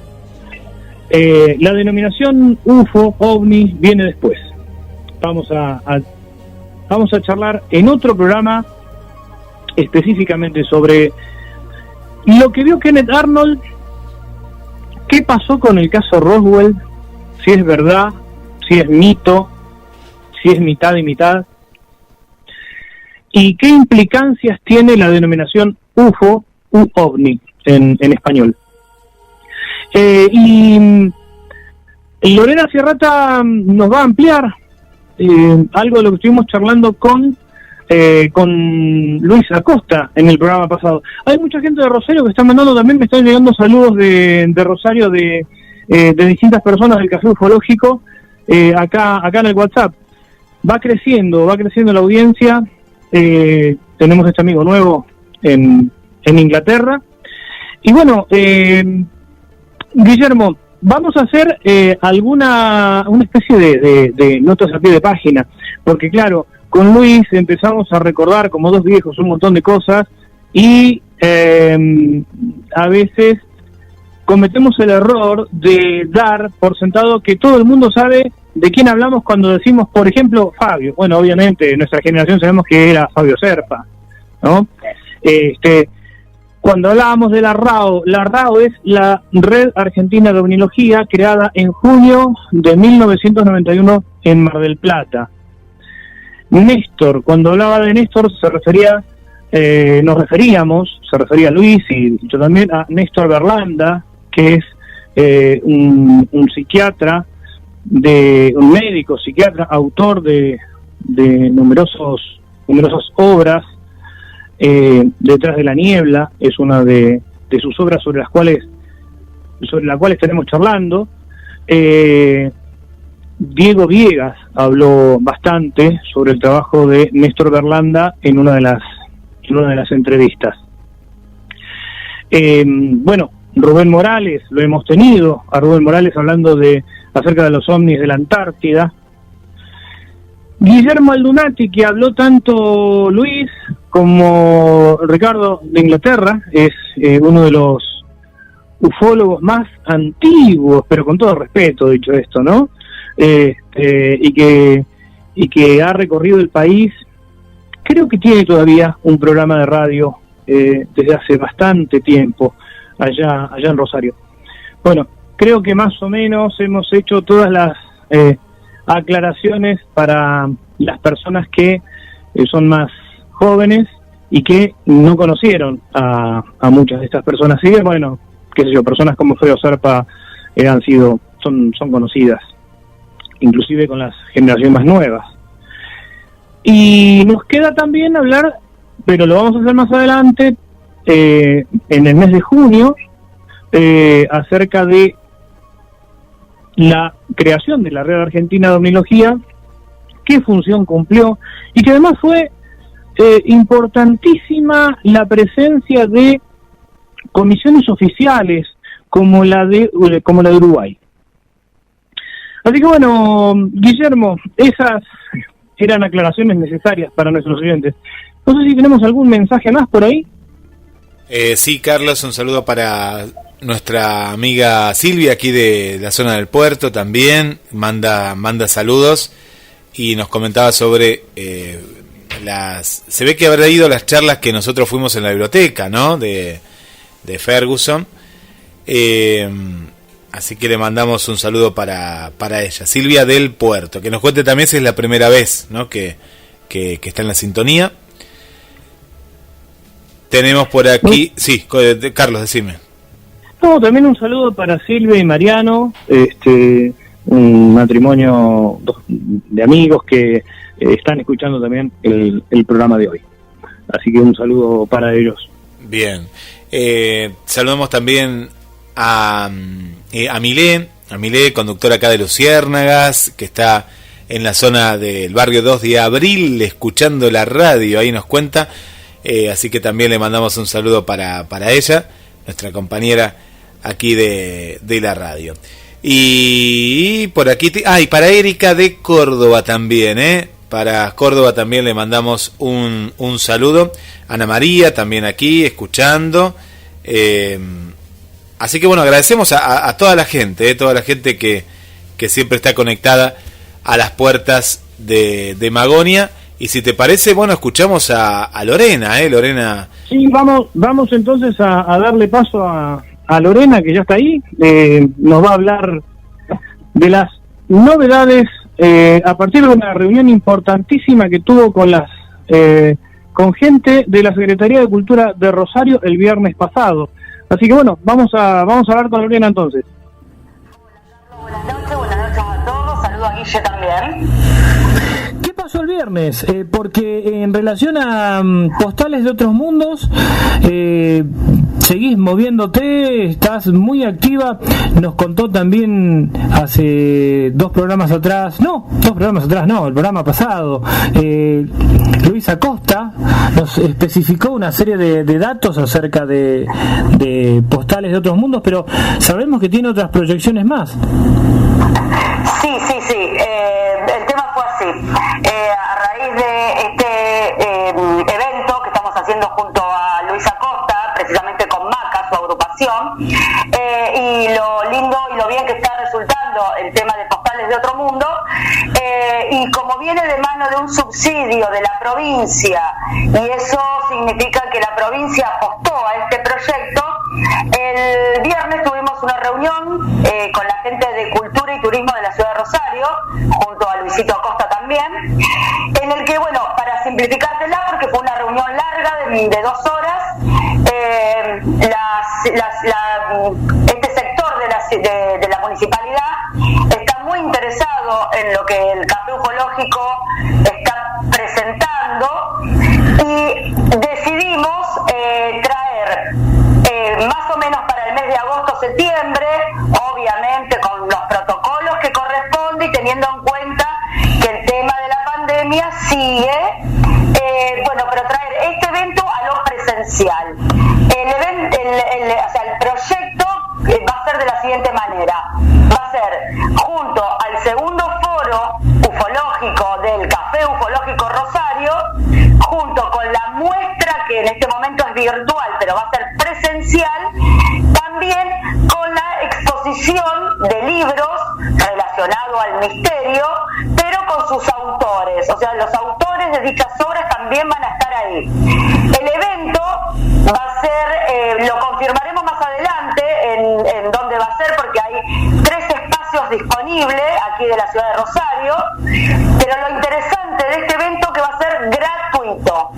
O sea, va a ser un evento que todo el mundo va a poder entrar sin pagar nada, excepto que tuvimos la idea, ya que va a venir mucha gente, sabemos que va a ser un espacio que se va a poder aprovechar bien, vamos a pedir que cada uno que quiera, obviamente, concurra con algún alimento no perecedero para poder darlo a la entidad que lo necesite. Eso se verá, confirmaremos luego cuál va a ser. Pero esa es una de las novedades como próximas para lo que es Café Ufológico Rosario y MACA, que es Muestra de Arte y Cultura Alienígena, que lo lleva adelante Luis Acosta. Muy bien, y evidentemente esto nos retrotrae a la época de aquella feria internacional del libro, en cierto modo llamada del autor al lector, porque van a venir los autores de las obras ufológicas clásicas y no tan clásicas, y van a poder charlar también con las personas que asistan al foro. Totalmente, bueno, esa es la idea, o sea, tener el autor de las obras ahí al alcance de la mano, y no solo que la persona tenga la posibilidad de comprar sus libros, sino también que pueda interactuar con ellos. También va a estar el foro, también va a constar de una oratoria, que todos esos detalles los vamos a ir desarrollando a lo largo de estos meses, porque esto es una propuesta que directamente la municipalidad apostó a esto. O sea, realmente quedamos súper satisfechos, porque si bien yo ya sabía que la municipalidad tenía el ojo puesto en el Café Ufológico Rosario, también fue una sorpresa que estén tan interesados en que retomemos a las actividades presenciales, incluso de una manera más grande todavía que el solo café presencial que veníamos haciendo. O sea, esto ya sería un evento mayor. Muy buenas informaciones, muy buenas noticias, Lorena. Bueno, te comprometemos para dentro de 2 programas que nos amplíes más la información, y ya vamos a estar prácticamente cerca del plazo de recepción del concurso del que hablamos la semana pasada, Postales de Otro Mundo, que cierra el 26 de la recepción de los trabajos, ¿no? Sí, cierra el 26, la convocatoria, la inscripción sigue abierta, ya hay mucha gente que se anotó. Hay mucha gente que se anotó no solo para lo virtual, que es lo que venimos desarrollando, sino también que están tirando ideas para cuando vayamos a lo presencial. O sea que esto se está haciendo como más expansivo, y eso está buenísimo. Y la verdad que ahora tenemos el objetivo y la fuerza puesta en esta muestra virtual que se está llevando a cabo. Pero a la vez ya estamos desarrollando lo que va a ser la próxima actividad. Así que estamos muy contentos. Bueno, Lorena, muchísimas gracias. Se nos terminó el tiempo esta vez, pero esperamos contar con vos dentro de 2 programas para ampliar toda esta información. Sí, claro que sí, cuando quieran, a disposición. También invitar a la gente que se anote, que entre en MACA, que lo busque así en Facebook, y ahí están las bases del concurso que está en este momento en vigencia. Es facilísimo y es sumamente lúdico. Mandarte un beso gigante a vos, a Guille, por siempre darme la oportunidad de contar lo que venimos haciendo. Un beso a Pepito, que estuvo recién, y bueno, Pepito, una gran persona. Y gracias infinitas, Carlos. Seguramente que vamos a ver cómo hacemos para viajar con Guillermo en agosto, cuando se haga esta muestra. Muchas gracias, cuando se haga el foro. Muchísimas gracias, Lorena Ciarrata del Café Ufológico Rosario. Nos encontramos en próximos programas. Gracias, sí, claro que sí.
las puertas de Magonia.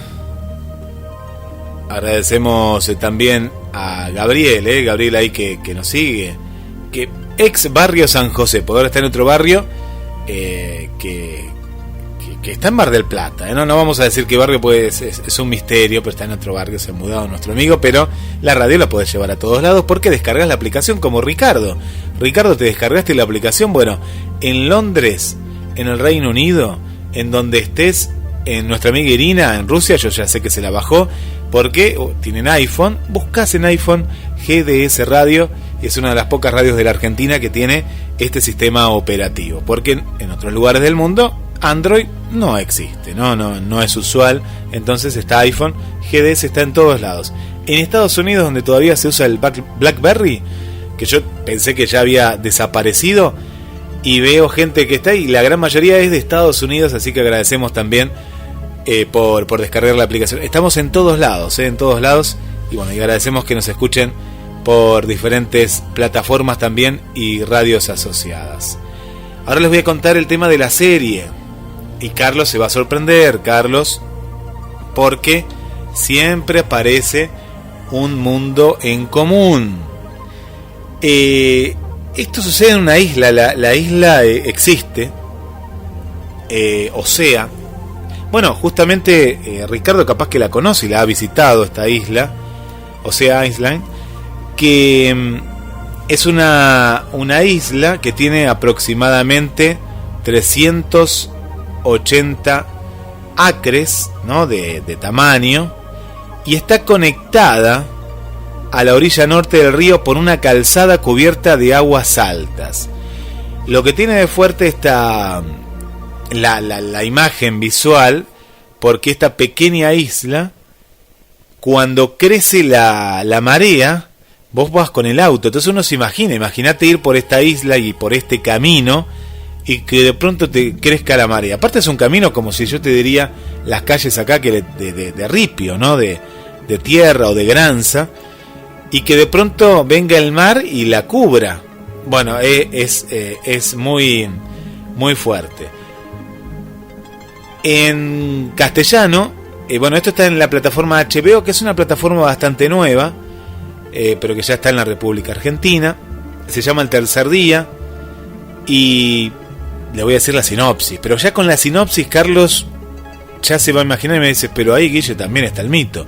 Después de que Sam, un hombre de familia londinense, rescata a una joven en el bosque, la lleva a su casa en la misteriosa isla Osea, donde los habitantes se preparan para un curioso festival.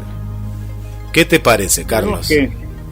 Siempre el bosque, siempre el rescate. Bosque. Fíjate todos los elementos místicos, también iniciáticos que aparecen. Es que el mito termina apoderándose de nosotros y de los artistas. Sí, vos fíjate que, mira, te doy un poco más, y para los oyentes, ¿no? De pronto hay una conexión entre los isleños, y hay como una religión que es una mezcla de religión cristiana, pero a la vez también hay mucho de los celtas, como te contaba en el primer bloque, y después hay como una mezcla también de que ellos mismos, entre esta misma mezcla entre lo cristiano y lo celta, hacen su propia religión, ¿no? Sacrificando animales, hay toda una cuestión, pero lo del bosque es muy fuerte. No adelanto más. Lo que pasa es que está muy bueno. No adelanto más. No adelantes más, así la gente lo ve. Pero interesantísimo lo que contás, porque fíjate el ciclo artúrico, todas las novelas que tienen que ver con el ciclo artúrico son una fusión de elementos precristianos y de elementos cristianos. La idea del Santo Grial, por ejemplo, la leyenda en la que José de Arimatea llega a las Islas Británicas con la copa en la que se recogió la sangre de Cristo. ¿Qué significa el grial? ¿Qué cosa es el grial? Para algunos es una piedra, para otros es una copa, para otros es simplemente una idea, para algunos es buscar la palabra perdida, para otros es volver a la patria definitiva. ¿Qué es el grial? me imagino que esta serie debe traer muchos de esos elementos. Hay muchos elementos, hay muchos elementos. Yo ahora voy por el capítulo quinto. Me encanta porque son 7 capítulos, me encanta porque lo que tiene HBO son miniseries, ¿no? De las miniseries que nosotros conocíamos antes, y no 200 capítulos de algo que después en algún punto se pierde la calidad y el hilo. Así que después les voy a contar un poco más de esta gran miniserie, en la cual el mito también está presente, ¿no? El mito también está presente. Hablando de series y miniseries, bueno, esta no es tan miniserie.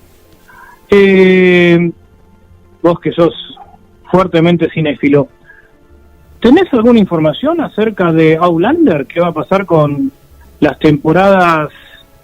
Llegamos hasta la 4ª temporada de Outlander, creo, hasta por lo menos en idioma español. Después vino la pandemia, había algo filmado de la 5ª temporada, no se alcanzó a doblar, pero bueno, muchos seguidores de la saga de Diana Gabaldón, de los libros de Diana Gabaldón, que después siguieron Outlander, que es esa misma la misma saga llevada a la película, al cine. Claro, quedamos. Yo también reconozco que la escuché, la vi, aunque me quedo con los libros, ¿no? A mí me cuesta mucho, una vez que leo un libro, digerir después la adaptación, pero ojo, hay adaptaciones que son excelentes, esta es muy buena. ¿Tenés alguna información que pasa con la 5ª temporada? Vos llegaste hasta la 4ª, que es a lo que llegó en Argentina. En realidad son 5 temporadas las que ya están, pero acá en Argentina llegó hasta la 4ª temporada. Yo debo confesar que la abandoné en algún momento, porque es muy interesante, pero en algún momento como que dije, después voy a retomarle. Bueno, no la he retomado todavía.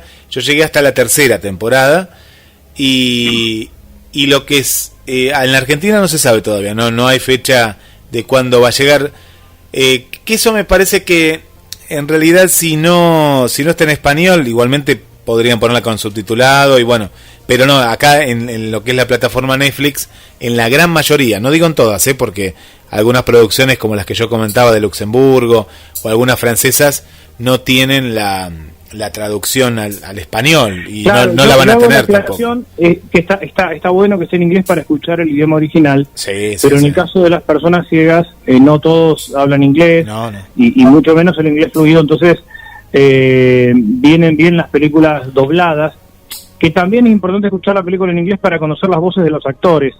Y Netflix tiene muchas películas que además de estar dobladas cuentan con la banda de audiodescripción. Esto creo que lo hemos explicado en algún programa, Guille. Te quería preguntar si tiene audiodescripción en el caso de Outlander.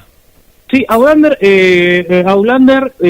hay la primera y segunda temporada, si mal no recuerdo, porque claro, me pasa como a Luis Pepe Pacheco, a veces se te mezclan las cosas, ¿no?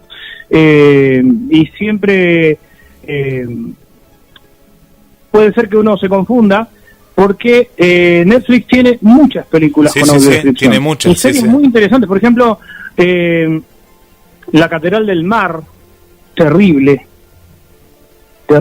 También aparecen elementos medievales muy interesantes, por los que podemos desarrollar, empalmando con algunas otras series. La Catedral del Mar tiene audiodescripción. Y es una experiencia interesante que se la recomendamos también a la gente que ve, que sepa de qué manera una persona ciega, una persona con baja visión, puede disfrutar de una película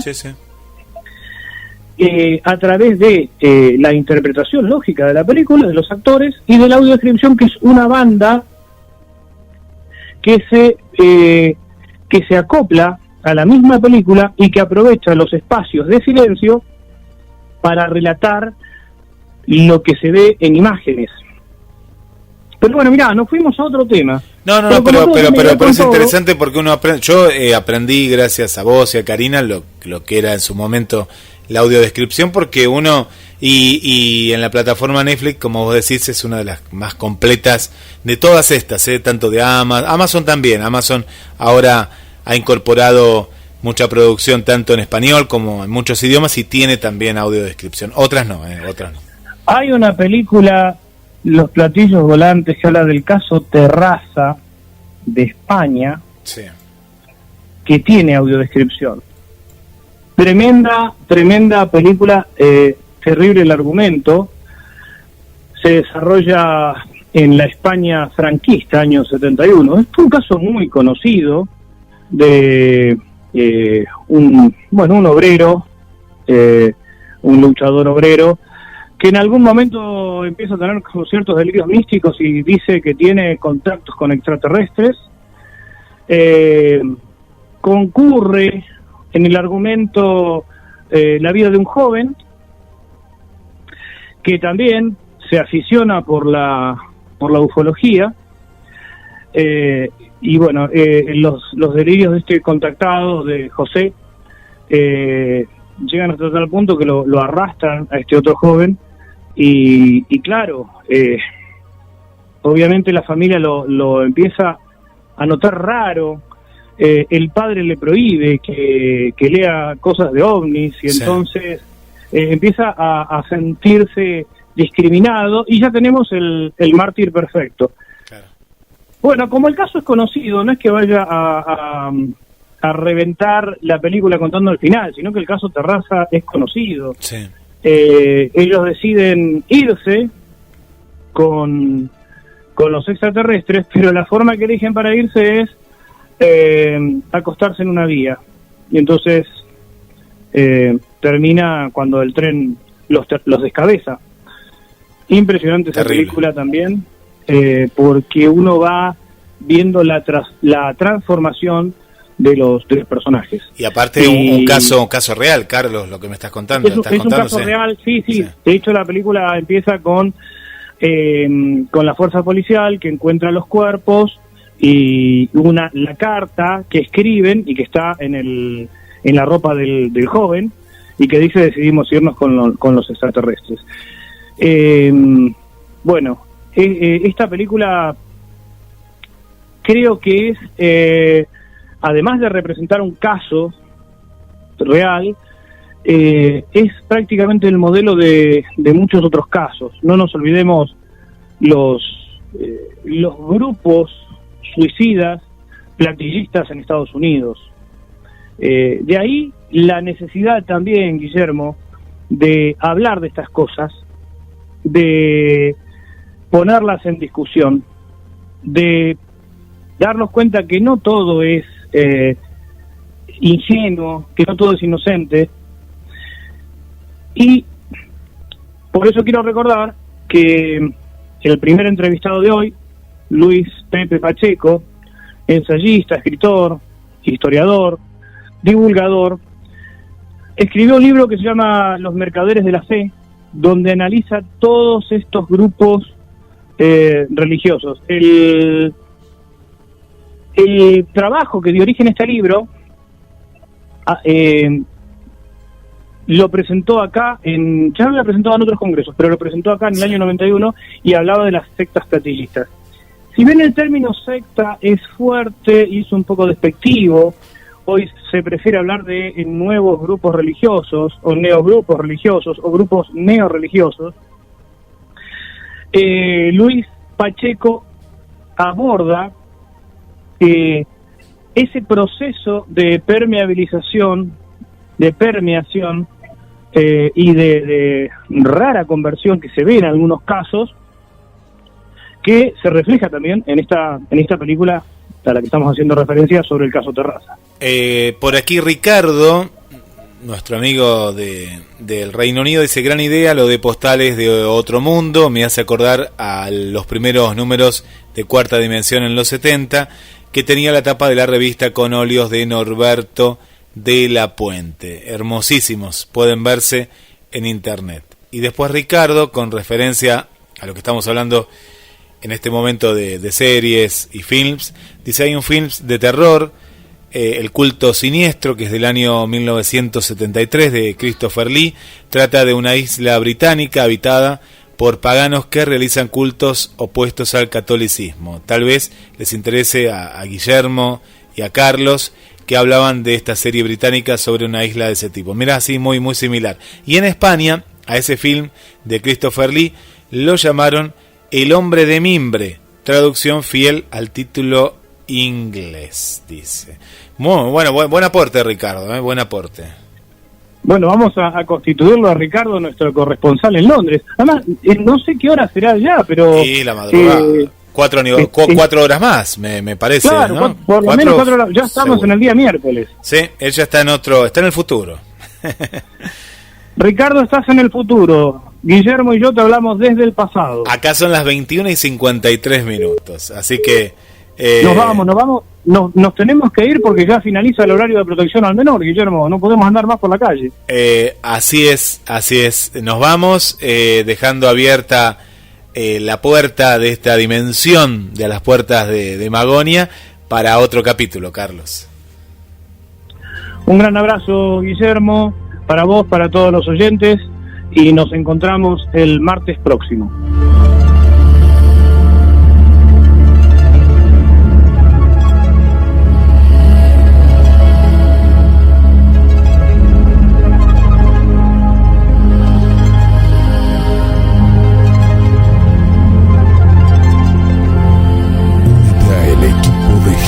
Radio HD 223-448-4637. Somos un equipo.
Radio a todos lados. Nos encuentras como GDS Radio en Play Store, App Store, Windows Phone y BlackBerry. GDS, siempre en movimiento. Cuando la oscuridad se fusiona con nuestras melodías. GDS Radio, la radio que nos une. Escúchanos en www.gdsradio.com.